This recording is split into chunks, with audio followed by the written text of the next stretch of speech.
In behalf of NOATI, please, we encourage all TVIs, including the DepEd, to participate in the skills competition.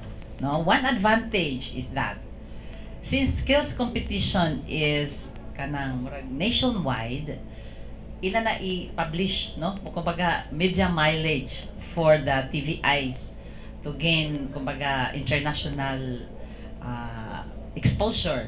Because of this skills competition, many like international, like China, Japan, etc., they will call the school, like for example, is there robotics in the Philippines? Is there mga nanaday mga talents kuno sa mga robotics?